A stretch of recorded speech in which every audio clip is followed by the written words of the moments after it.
She couldn't walk or speak, but the dog did what no hospital ever could. Let me know in the comments where you're watching from. It's always awesome to see how far our stories are reaching. Emma, 8 years old, sits in her wheelchair by the window, wrapped in a soft blue wool blanket. Her eyes, large and pale, don't blink. They stare without seeing. There's no TV, no music, no laughter. Only the faint tick-tock of the wall clock and the distant sound of dry leaves rustling in the wind. Dorothy, her grandmother, is making tea in the kitchen. Her hands tremble, not from the cold, but from the weight of routine and the hope that fades with each passing day. She's been raising Emma alone since that terrible accident 3 years ago. Her daughter Clara died instantly. The car was reduced to twisted metal. Emma, strapped in the back seat, survived, but something inside her broke. Since then, she hasn't walked or spoken. It's as if life in a cruel twist stole her spirit without warning. Dorothy cares for her with fierce, almost desperate love. She stretches her small pension to make miracles happen. The house's walls are covered with drawings from when Emma still spoke, when she sang nursery rhymes and chased butterflies in the garden. Now, not a word, not a whimper. Sometimes, Dorothy sits close, strokes her granddaughter's hair, and talks about simple things, the weather, the garden, old memories, but Emma doesn't react. She doesn't pull away, but she doesn't respond either. A neighbor, Mrs. Harper, stops by now, and then with soup or homemade bread. Dorothy always thanks her, though her pride stings. She hates being seen as a burden, but she knows she can't do it all alone anymore. During one visit, Mrs. Harper mentions a new program in town, therapy with dogs. They say those animals have a gift. They feel what people keep inside, she says. Dorothy smiles politely, but inside she's skeptical. She's tried everything. Nothing has brought her Emma back. That night, Dorothy sits by the fire, knitting. Emma stays by the window, still as ever. The full moon casts a gentle light on her face. A faint reflection glimmers in her eyes. Dorothy watches her and thinks, she doesn't cry. Not even that. She just waits. The minutes pass. Silence blankets everything. And though she doesn't know it, somewhere out there a four-legged heart is starting to move toward them. A few miles outside the small rural town in upstate New York, in an animal rehabilitation center surrounded by pine-covered hills, a group of volunteers works with retired service dogs. The place is calm but orderly. It smells of wet grass, earth, and rusted metal. The center is called the Green Hills K9 program, and that's where Buddy lives, a golden retriever with golden fur and dark eyes, as calm as they are deep. Buddy doesn't bark like the other dogs. He doesn't run without a reason. His movements are careful, alert, as if he's always listening to something others can't hear. Despite his size and strength, he moves with an almost human gentleness. No one knows exactly what makes him different, but everyone notices it. 2 years ago, during an undercover operation in a nearby city, Buddy saved a child caught in the middle of a shootout. He took a bullet in his right shoulder. It wasn't severe, but it was enough to retire him from the unit. That's when he came to Green Hills. Since arriving, he's been one of the toughest cases, not because he's aggressive, but because he's reserved. He reacts with unusual sensitivity. He avoids loud noises. He seeks out the children who visit the center on weekends. He doesn't approach everyone, but when he does, it's like he knows exactly who needs him. Rachel Carter, the program coordinator, is a 38-year-old woman, slim, with blonde hair tied back in a tight braid. She used to be a military nurse, and now devotes her life to rehabilitating dogs with police backgrounds. She knows every scar on Buddy, both physical and emotional. She's watched him for months. There's something about the way he looks that unsettles her, like he knows more than he can express. One morning, while reviewing the database of home visit requests, she comes across a case that catches her attention. An 8-year-old girl, mute and paralyzed since a car accident, living with her grandmother in a rural area. The medical report mentions deep, untreated trauma. Rachel stares at the screen for a few seconds. Then, without overthinking it, she jots down the address and makes a call. "I think Buddy needs to meet this girl," she murmurs to herself while petting his head. He seems to understand every word. That night, Buddy sits by the window of the shelter, looking out at the dark forest. Outside, fog blankets the paths like a thick curtain. Inside him, something stirs, as if he knows that soon, very soon, someone will need him for real. The morning broke with pale light and a heavy silence. Emma, as always, sat by the window, her blue blanket draped over her thin legs, her eyes fixed on some point beyond the forest. Dorothy brushed her hair gently, whispering words she no longer expected an answer to. A soft sound, almost unnoticeable, broke the routine, the crunch of car tires on the dirt path. Dorothy peeked through the curtain. It was a white car with the Green Hills K9 program logo on the door. A young woman with a serious but kind face stepped out.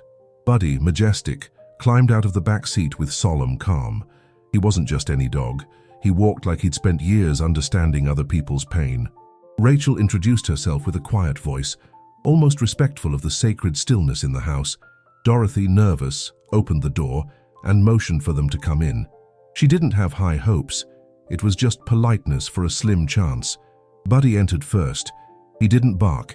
He didn't sniff around like other dogs in a new place. He walked straight to Emma, unhurried. He stopped a few feet away. He looked at her. Emma didn't blink. She stayed still, unmoving. But in her chest, for the first time in years, something tightened. Buddy sat down, not touching, not pushing. He just waited. The seconds stretched like tight threads. Then, with an almost ritual slowness, Buddy lowered himself to the floor, lying down with his head between his paws, his eyes still on her. Dorothy, standing in the kitchen, held her breath. Rachel didn't move. And then, without anyone expecting it, Emma moved her right hand. It wasn't a twitch or a reflex.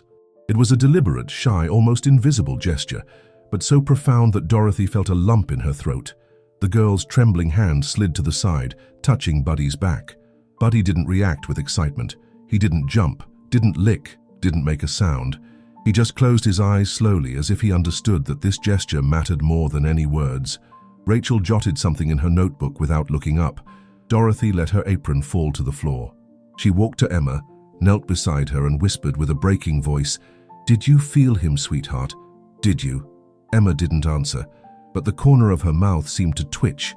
It wasn't a smile, it was an attempt, a spark, a crack in the wall that had trapped her for 3 years. Buddy stayed on the floor. His ears stayed alert, his breathing calm. His body seemed to have found its place. He had come to stay. The days after that first meeting were different, though the change was subtle. Emma still didn't speak or walk, but something in her eyes had shifted.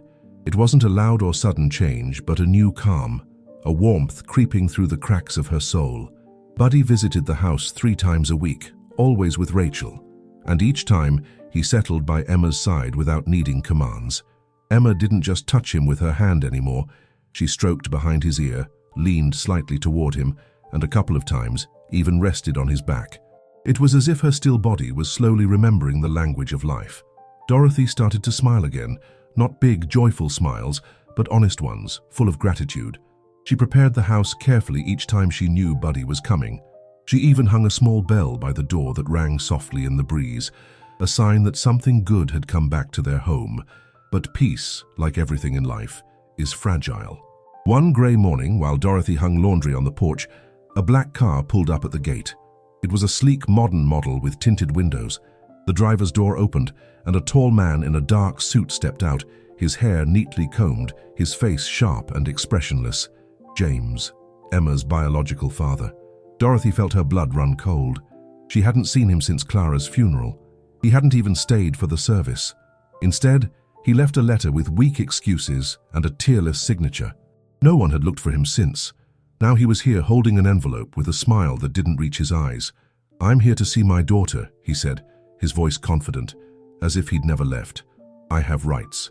Dorothy stood her ground. She didn't yell. She didn't argue.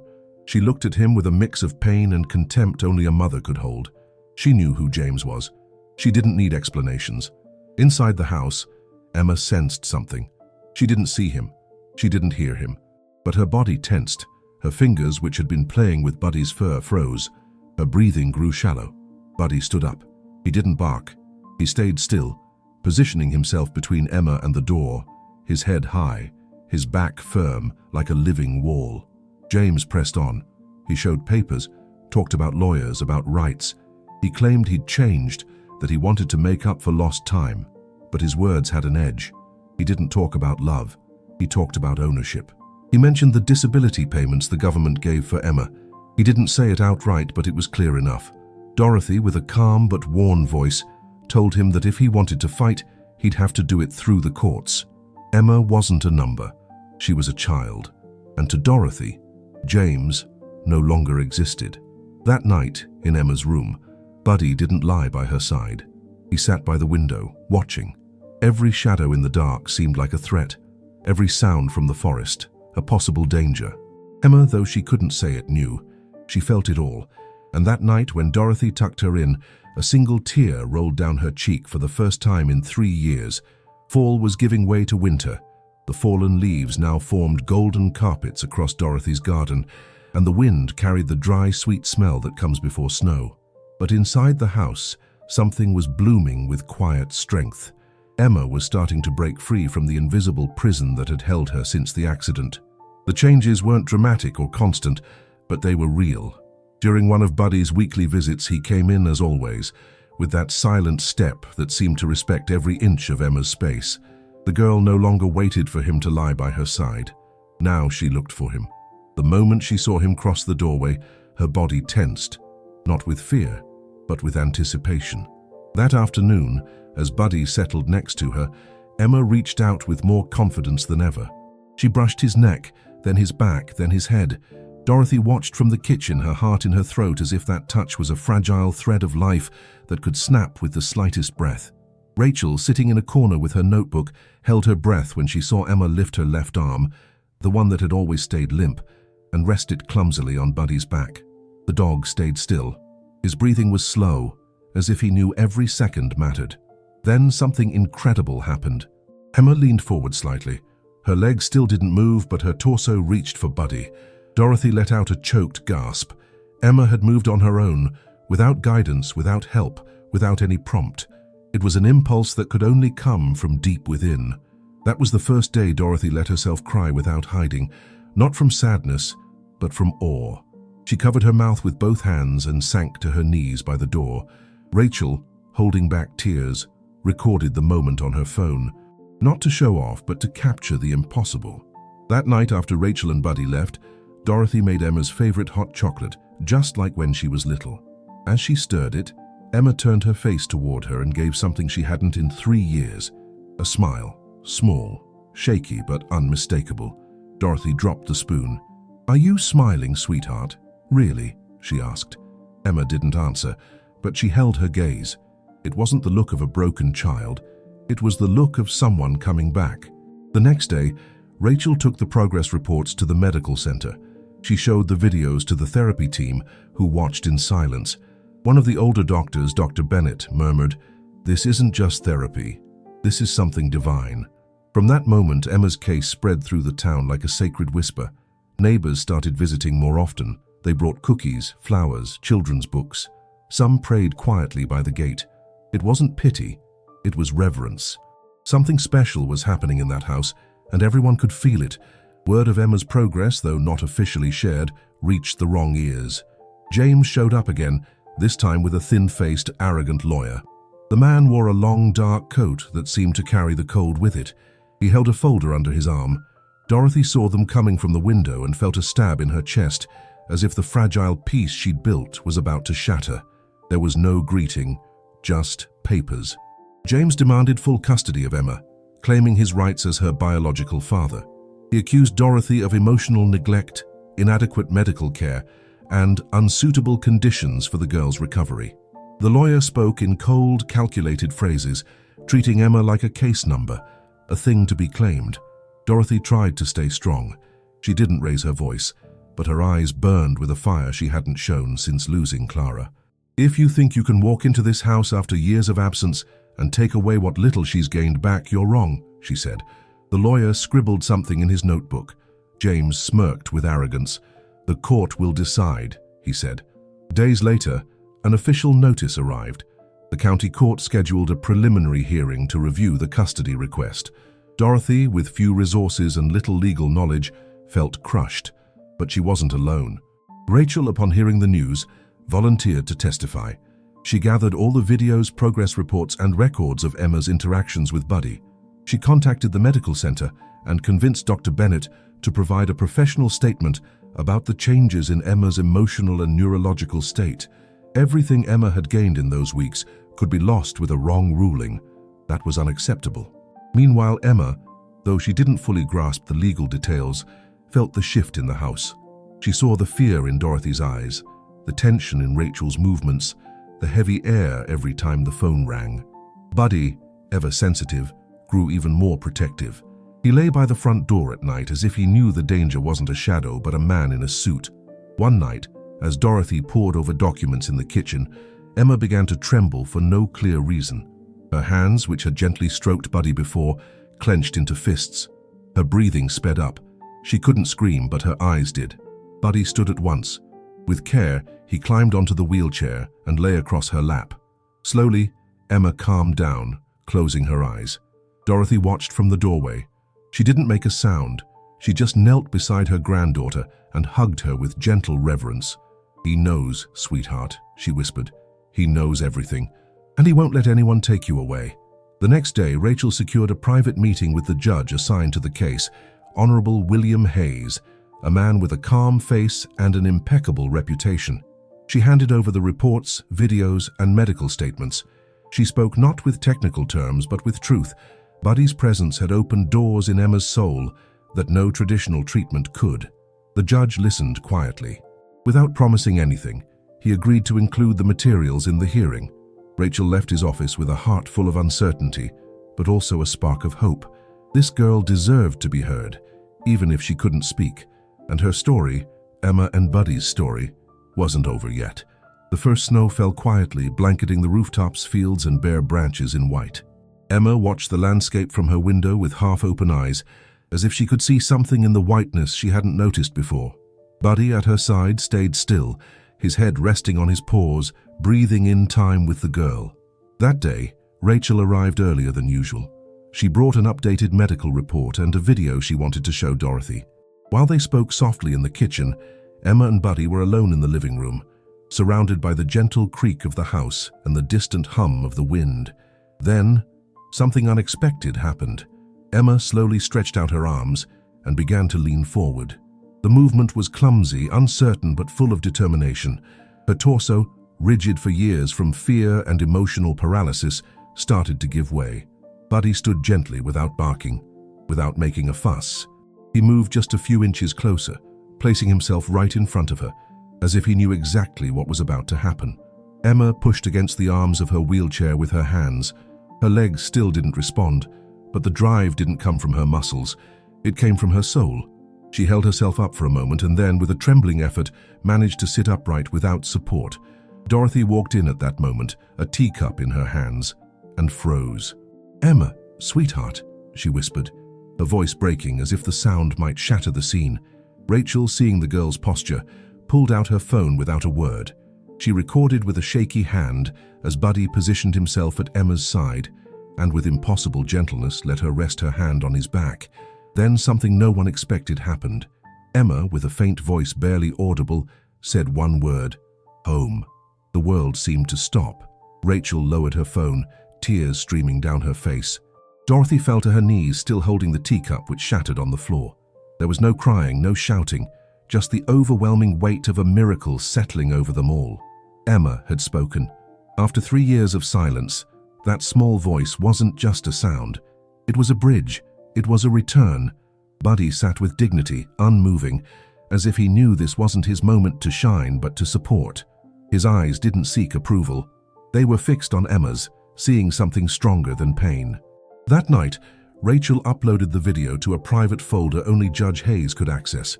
She wrote one line in the email's subject: "I don't know what to call it, but it happened before my eyes." Attached to the video was a medical note signed by Dr. Bennett. The patient has shown spontaneous neuromotor reactions not previously recorded, as well as speech, all in the presence of the therapy dog. There's no full medical explanation, but there's evidence. Dorothy, meanwhile, lit a candle on the small shelf where she kept a photo of her daughter, Clara. She said nothing. She just sat there in silence, the candle burning, Buddy asleep at Emma's feet, like a four-legged angel fulfilling his mission. The day of the hearing arrived under a cloudy sky, with the promise of snow in the air. The town was quiet, as if it sensed the weight of what was about to happen. The county courthouse, an old brick building with white columns out front, stood firm, like a silent witness to long-awaited justice. Inside, the courtroom was nearly empty. Only the key people were there. Judge William Hayes, serious, with a deep gaze and steady voice. James, dressed sharply, with an air of confidence that bordered on contempt. His lawyer, stiff, clutching a briefcase full of technical arguments. Dorothy, sitting in her best coat, hands clasped tightly to keep them from shaking. Rachel, beside her, with a folder of documents and a calm expression, certain of what she'd seen. Emma came in a few minutes later, gently pushed in her wheelchair. She wore a grey coat, a blue scarf, and her hair tied back with a white ribbon, the same one her mother, Clara, had put in her hair for her last birthday before the accident. Buddy walked beside her, wearing a clean harness, no badges, no decorations. Just him, majestic and quiet. Judge Hayes looked at each face, as if reading what no one said aloud. He opened the session with a firm voice. James spoke first. His speech was well rehearsed. He talked about regret, past mistakes, and his desire to rebuild his relationship with his daughter. His words were sweet, but laced with poison. When he spoke of Dorothy, he called her an elderly woman with good intentions but lacking the emotional and financial means to care for a special needs child. His lawyer backed him up with cold jargon, tossing around terms like unproductive environment, inadequate therapeutic stimulation, and unhealthy emotional dependence on an animal. They spoke of Emma as if she weren't there. Then Rachel stood up. She didn't use a script. She placed her folder on the table and spoke from the heart. She showed the video of Emma saying, "Home." She explained, without embellishment, how Buddy had been more than a dog, a bridge between silence and life. She talked about the medical progress, the hours invested, the shared tears. The judge called for silence. He asked to view the video in private. He left the room for 15 minutes. No one spoke. The air was thick with anticipation. When he returned, his face was different. He showed no emotion, but his eyes had changed. He asked Emma to come forward. Rachel wheeled her to the front. The judge leaned toward her slightly. "Emma," he said kindly, "you don't have to say anything if you don't want to. But if you want me to hear you, now's your chance." Emma looked at Dorothy, then at Rachel, and finally at Buddy, who stood by her side as always. She closed her eyes for a moment, took a breath and spoke with effort. "I don't want to go with him," she said, her voice low but clear. A hush fell over the room like a heavy blanket. James tried to interrupt, but the judge raised a hand. "Enough." He returned to his seat. He took a moment before speaking. Then, with firmness, he gave his ruling. Custody would stay legally and morally with Dorothy. There would be no more appeals. Emma had spoken, and she had been heard. James left without looking at anyone. His once imposing figure now faded into the shadow of his own defeat. Buddy moved closer to Emma, resting his head in her lap and closing his eyes. He didn't need to understand human language. He already knew. Winter had fully settled in, with trees covered in frost and streets wrapped in a white silence. But inside Dorothy's house, the air had changed. It wasn't just the warmth of the fire or the smell of freshly baked bread. It was something else, something impossible to explain but felt in every corner. Peace. After years of fear, silence, and struggle, they could finally breathe. Emma was still in her wheelchair, but she wasn't still anymore. Each morning she tried a little harder. She moved her arms with more precision. She played with a puzzle on the dining room table. She mimicked sounds. Sometimes she said single words. Her voice was still soft, but it had life. It had purpose. Buddy was always by her side. No longer just a visitor, he was part of the home. He slept at the foot of her bed. He stayed close during her gentle exercises. He brought her favorite stuffed animal when he noticed her hands were still too long. He became her shadow, her guardian. Dorothy called him my golden angel, but only when she thought no one could hear. She started keeping a journal, not out of habit, but out of need. Each day she wrote a phrase, a moment, a word Emma said, a look from Buddy, a feeling, as if she feared it would all vanish if she didn't put it on paper. Rachel decided to stay in the town for the long haul. She requested an extension with the K-9 program and proposed opening a small branch in upstate New York to replicate the therapy model that worked with Emma. The case had caught the attention of doctors, therapists, and educators, not for its spectacle, but for the quiet miracle it represented. Tell me in the comments, on a scale of 1 to 10, how would you rate this story so far? Your opinion means a lot to me. Judge Hayes sent Dorothy a handwritten letter a few weeks after the hearing. In it, he wrote, I've heard thousands of voices in this courtroom, but your granddaughter's was the most honest I've ever heard. Thank you for letting me witness something pure." A local news channel, learning of the story, asked to interview Dorothy and Rachel. They agreed on one condition: Emma's face couldn't be shown. They wanted to protect her privacy, her peace. During the interview, Dorothy said little, but one line stuck. "I lost a daughter, but I found faith again, thanks to a dog." I don't know how else to explain it. The community, once distant, started to come together. Volunteers offered free art classes for kids with special needs. A fundraiser built a small ramp at the local school. Some neighbors, without a word, left anonymous donations in Dorothy's mailbox. It was as if the miracle had overflowed, touching everything around it. One morning, as Emma struggled to reach a book on a low shelf in the living room, Buddy stood, gently picked it up in his mouth, and handed it to her.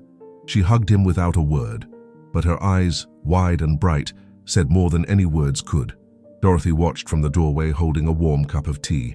Her lips barely moved. "Thank you, Lord, for not forgetting us."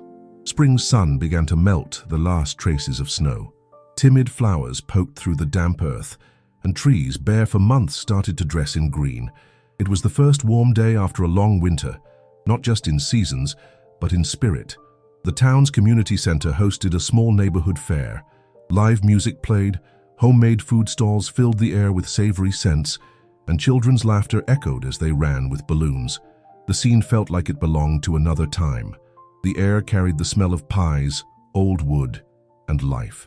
Dorothy sat on a bench, wearing a simple dress and a floral scarf tied around her neck. Her eyes sparkled as she watched the small open area where Rachel talked with other volunteers about the new therapy program. Nearby, Emma moved slowly with the help of a special walker. Each step was a world of its own, each movement a battle won. No one rushed her, no one helped her. She walked alone, steady, calm, as if she knew this moment was hers and no one else's.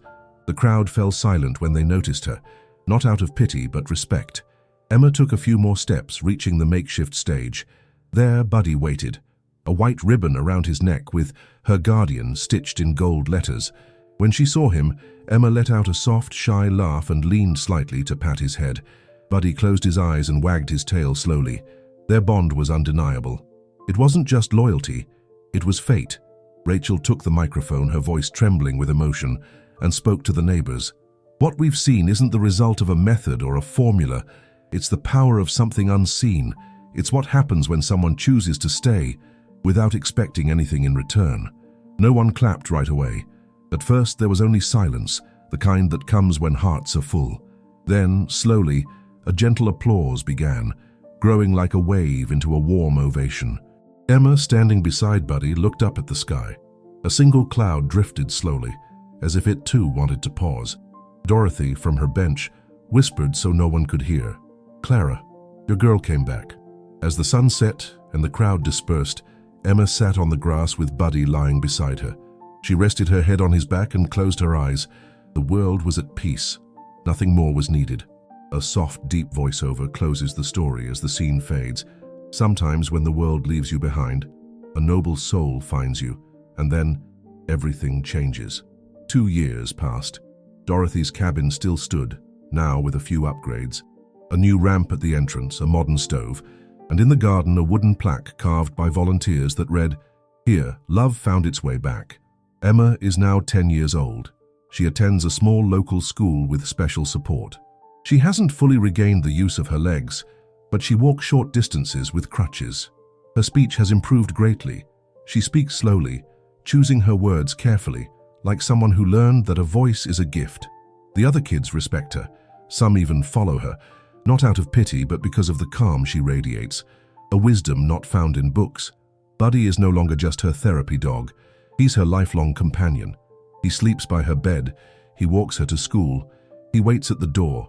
In town, everyone knows him. Some greet him like an old sage. He moves with quiet dignity, like someone who knows he saved more than one life.